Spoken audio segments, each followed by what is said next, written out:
Welcome, everyone, to the second part of our discussion about passive voice. I am Agnes Khan, and I am happy to keep talking about grammar.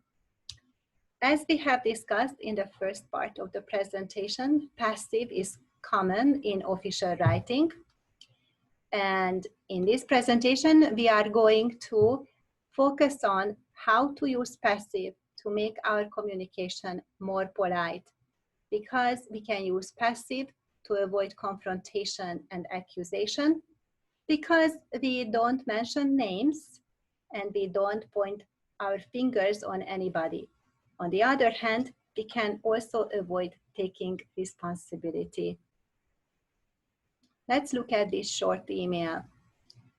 Dear Mr. Sebo, I am writing to tell you that you have made a billing mistake. Last month, our company purchased supplies for $300, but you indicated $400 in the invoice.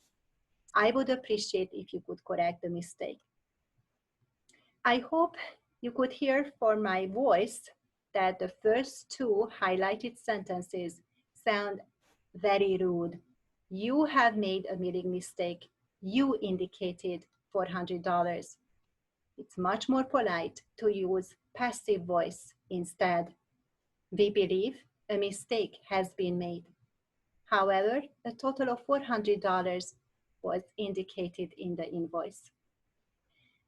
In this case, if the writer uses passive voice, the writer does not accuse Mr. Sebo in person. The writer just announces a problem. And I bet that Mr. Sebo would not get hurt after receiving this email and would make the necessary corrections.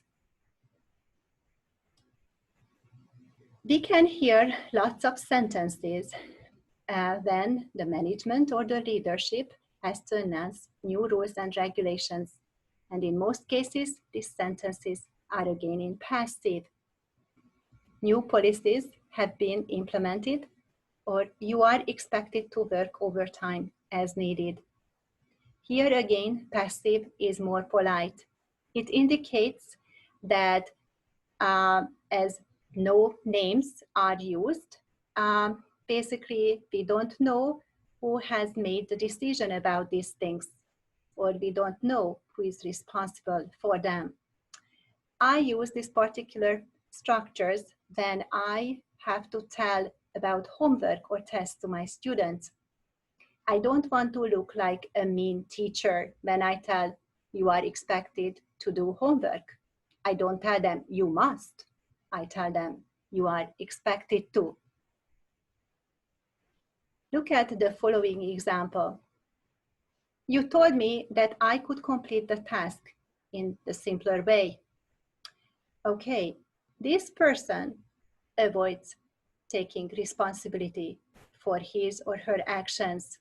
And yes, it might be true that this person was not told, but I would not dare to talk like that to a supervisor. It's much more polite to tell the same idea in passive voice. I was told that I could complete the task in a simpler way. Again, please remember that passive voice is used to avoid confrontation and conflict, and we can be more polite if we use passive structures in certain cases.